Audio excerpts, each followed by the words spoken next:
नमस्कार, मैं हिमांशु मिश्रा और आप देख रहे हैं the inside story. Inside story में आज बात होगी तेल के खेल की। जी हां, सरकार अब गिड़गिड़ाने लगी है तेल कंपनियों के सामने और कह रही है कि भाई अब तो अंतर्राष्ट्रीय बाजार में भी तेल के दाम कम हो गए हैं, अब दाम कम कर लीजिए। तो क्या सरकार इतनी मजबूर है कि तेल कंपनियों के सामने गिड़गिड़ाना पड़ रहा है? पेट्रोल पर तेल कंपनियां 10 रुपए 1 लीटर पेट्रोल पर कमा रही हैं और जितना भी पिछला उनका घाटा हुआ है उन सबको रिकवर कर लिया गया है। बावजूद इसके अभी तक आम आदमी को, जिसको सख्त जरूरत है इस महंगाई के दौर में, उसके लिए तेल के दाम नहीं घट रहे हैं। क्यों नहीं घट रहे हैं?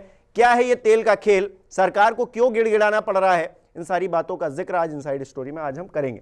डॉक्टर संजीव त्रिवेदी जी, वरिष्ठ पत्रकार, हमारे बीच है। संजीव जी, क्यों सरकार क्यों गिड़गिड़ा रही है तेल कंपनियों? क्या वाकई में गिड़गिड़ाने वाली स्थिति है या फिर दिखाने के लिए कि सिर्फ आम जनता को कि भाई हम भी चाहते हैं लेकिन तेल कंपनियां नहीं कर रही, हम क्या करें?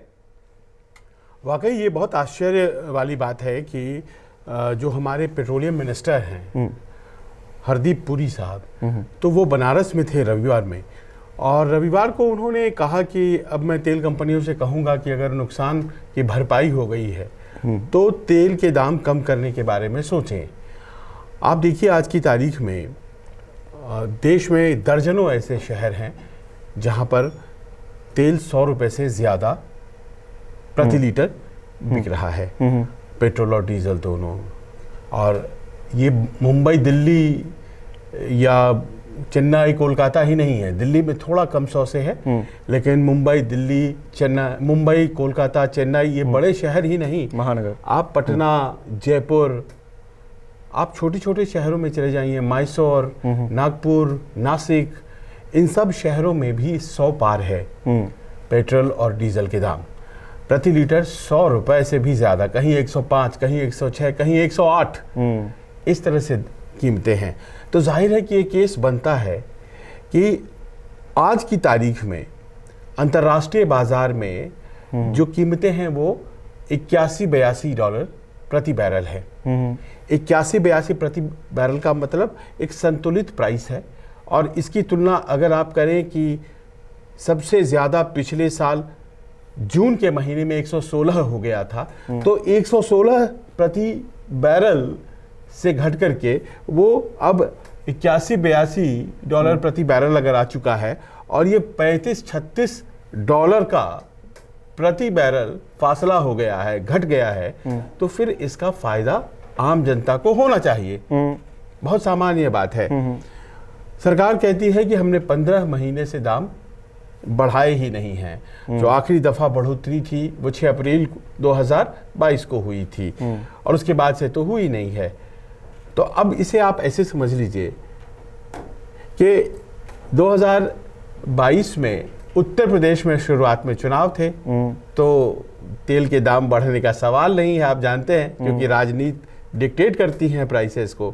उसके बाद धड़ाधड़ बढ़ने शुरू हो गए जब से ही चुनाव नतीजे आ गए। उसके बाद अप्रैल से बिल्डअप शुरू हो गया कि भाई गुजरात में चुनाव है, सबसे पॉलिटिकली क्रूशियल राज्य है।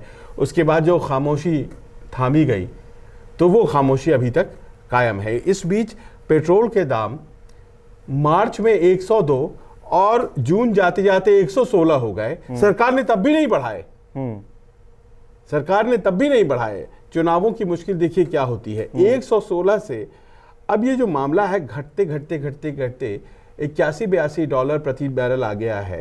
बावजूद उसके तेल का नहीं बढ़ना और फिर मंत्री जी का ये कहना कि मैं तेल कंपनियों से कहूँगा कि वो घटा लें, बड़े आश्चर्य की बात है। नहीं, अगर राजनीति इससे प्रभावित नहीं है तो चुनाव के टाइम पे क्यों स्थिर रहते हैं और जब चुनाव नहीं होता है तब घटते बढ़ते क्यों रहते हैं? सरकार तो ये एक तरह से, हरदीप सिंह पुरी अगर ये रिक्वेस्ट कर रहे हैं तो ये लगता है ना कि सरकार के हाथ में कुछ नहीं है।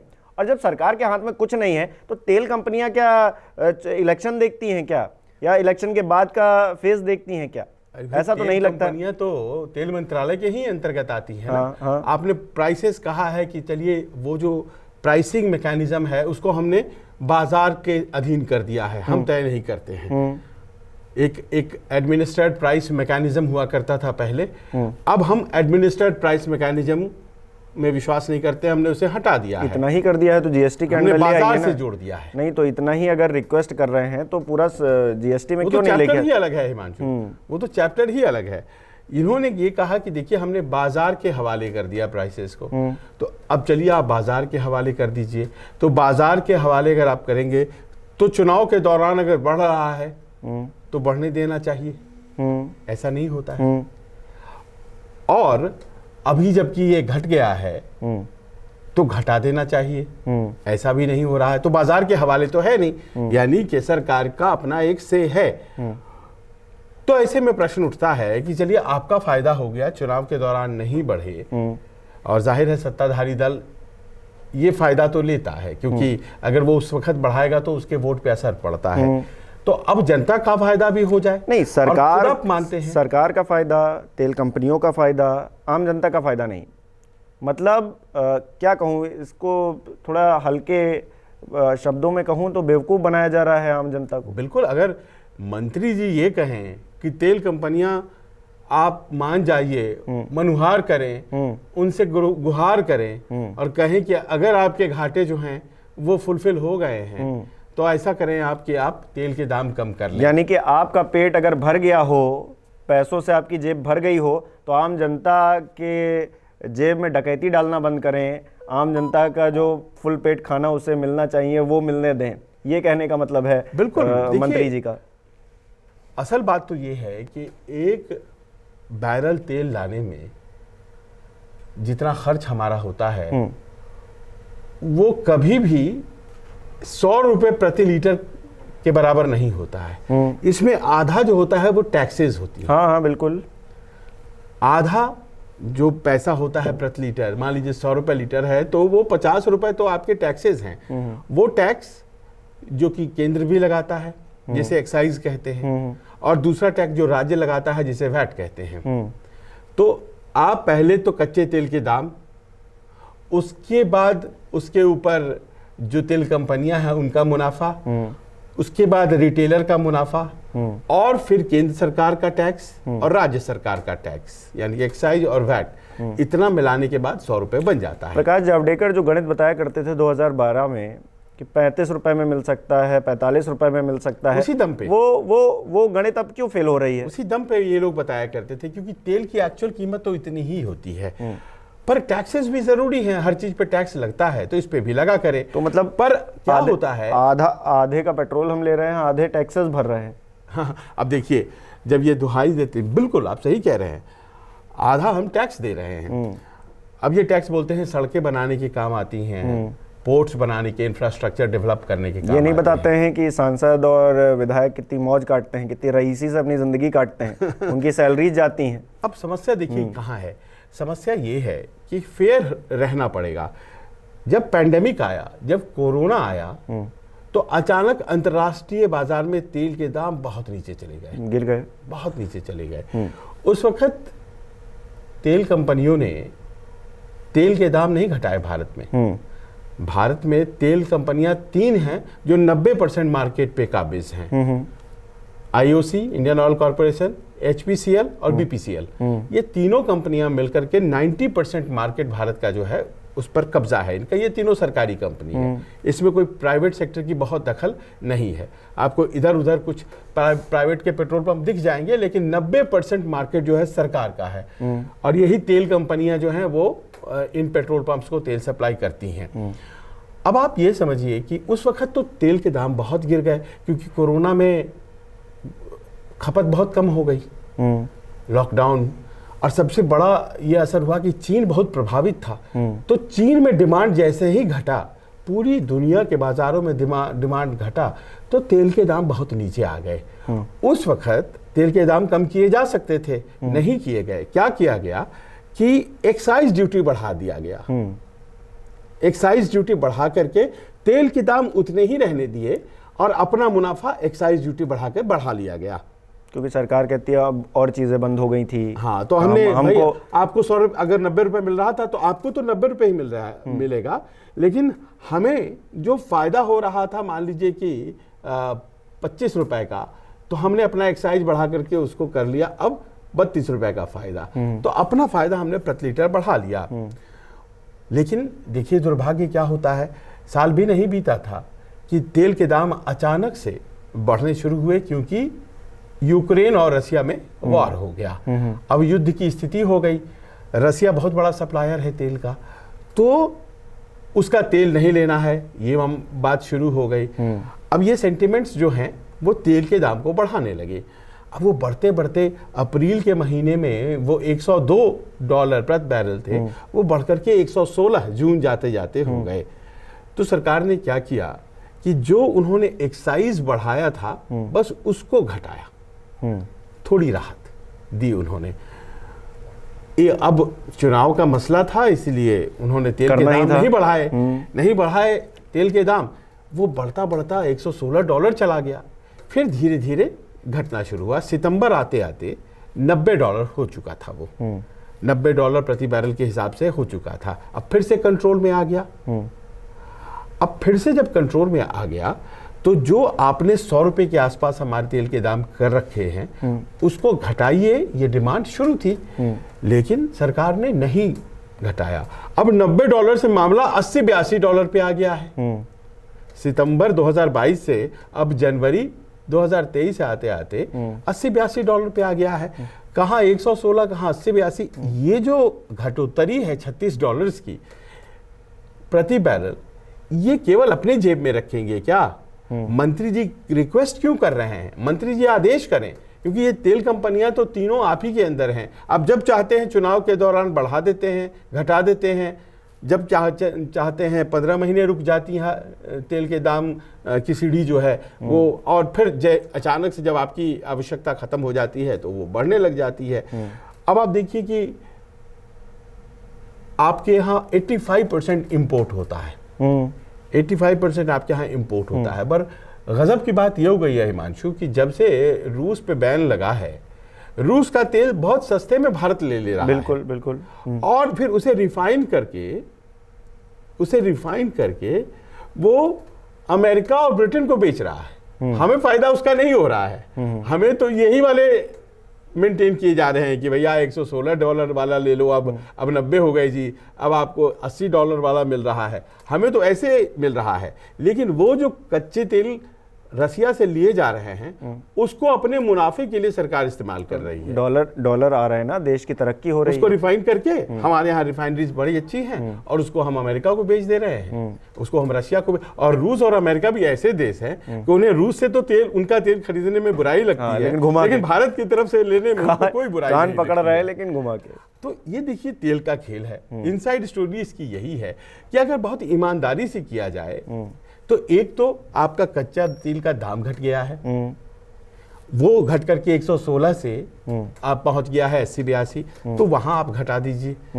दूसरा कि आपको रूस से बहुत रिड्यूस्ड मार्जिन पर वो $80 से भी कम में आपको मिल रहा है प्रति बैरल, तो उसका लाभ भी हमें भी दीजिए।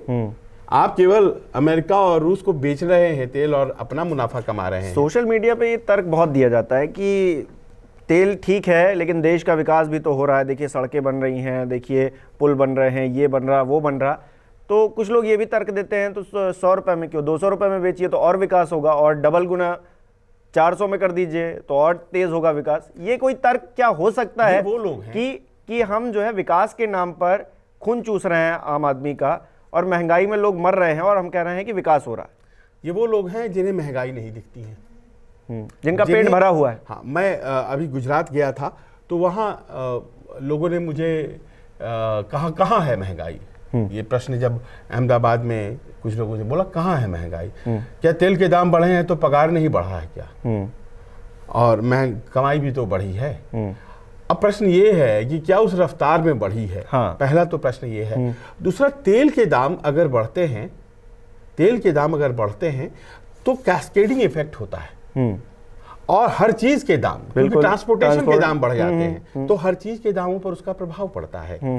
एक बहुत इंपॉर्टेंट पहलू तेल के साथ ये जुड़ा हुआ है। अभी आप देखिए कि जो महंगाई दर भारत ने टारगेट किया था बजट में 6%, वो पिछले 2 महीनों में सिर्फ 6% से नीचे आया है। बाकी पिछले 9 महीनों में वो लगातार 6% से ऊपर, कभी 7% के आसपास बढ़ा रहा। उसमें सबसे बड़ा कंट्रीब्यूटर तेल था। दूसरा कि भाई आरबीआई रेपो रेट बढ़ाती चली गई है, इंटरेस्ट रेट हाई है। अब ऐसे में जबकि एक प्रेशर है महंगाई का, उसको ईज करने की जरूरत है, और उसको ईज करने का सबसे आसान तरीका है, और वो ये है कि आप तेल के दामों में थोड़ा घटोतरी करें। क्योंकि क्या होता है, जो महंगाई के जितने पहलू होते हैं, जैसे महंगाई का आकलन होता है, उसमें तेल का सबसे बड़ा वेट होता है। सबसे ज्यादा तेल और खाद्य की वजह से, खाद्य पदार्थों की महंगाई और तेल की महंगाई की वजह से हमारी महंगाई बढ़ी भी है इस देश में। तो इसको कंट्रोल करने की जरूरत है। देखिए, ये जो बहस है, ये अर्थशास्त्र के मुताबिक नहीं है, ये राजनीति शास्त्र के मुताबिक है। हाँ, तो क्या अब मंत्री साहब ने कहा है, रिक्वेस्ट ही किया है, अनुरोध ही किया है, तो तेल कंपनियां मानेंगी क्या? कोई आपको नजर आ रहा है? बिल्कुल मानेंगी। देखिए, व्यवस्था हो चुकी है, अंदर अंदर बातचीत हो चुकी है, माहौल बनाया जा रहा था। और वो माहौल कहाँ बनाया जा रहा था? वाराणसी में बनाया जा रहा था। तो तेल मंत्री जी अनुभवी राजनीतिज्ञ हैं, और उससे भी ज्यादा अनुभवी कूटनीतिज्ञ हैं। वो तो जिंदगी सही बात है, बाहर रहे, सेवा में रहे हैं, अब देश की सेवा कर रहे हैं। तो वो कहाँ क्या बोलना है और कैसे बोलना है वो बखूबी जानते हैं, और इसीलिए उन्होंने जो हिंट ये दे दिया, बात छेड़ी है वहाँ, तो ये दूर तक जाएगी। चलिए, और आने वाले दिनों में थोड़े तेल के दाम घटेंगे, इस बात की गुंजाइश लगाइए। क्योंकि अगर अभी तेलों के दामों को रीएडजस्ट किया जाता है तो बात समझ में आती है, लेकिन हो सकता है चुनाव सामने है अभी, उस दौरान हो सकता है कि उसके बाद भी हो, क्योंकि 3 बड़े राज्यों के चुनाव क्रूशल, छत्तीसगढ़, राजस्थान, मध्य प्रदेश और कर्नाटक, फिर तेलंगाना। तो ये तेल के जरिए जो है एक खेल होगा राजनीतिक। तेल के दाम घटने तो चाहिए, अंतर्राष्ट्रीय बाजार कह रहा है, लेकिन वो कब घटे ये सियासी खेल बताएगा।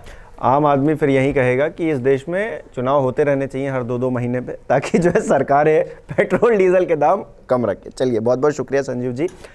तो हमारे दर्शक क्या सोचते हैं, ये तेल का खेल जो हो रहा है उसमें अब तो सबको प्रॉफिट मिल रहा है, आपको कब प्रॉफिट मिलेगा? और अगर आपको प्रॉफिट जल्द ही मिलने वाला है, क्या इसका संकेत हरदीप सिंह पुरी ने वाराणसी में दे दिया? कमेंट करके हमें ज़रूर बताएं। बहुत बहुत शुक्रिया। नमस्कार, मैं हूं मानक गुप्ता। अगर आपको हमारा ये वीडियो पसंद आया हो तो इसे लाइक और शेयर जरूर करें, और हाँ, हमें सब्सक्राइब और फॉलो करना ना भूलें, ताकि आप देश और दुनिया की कोई खबर मिस ना करें। तो जुड़े रहिए हमारे साथ और देखते रहिए News 24।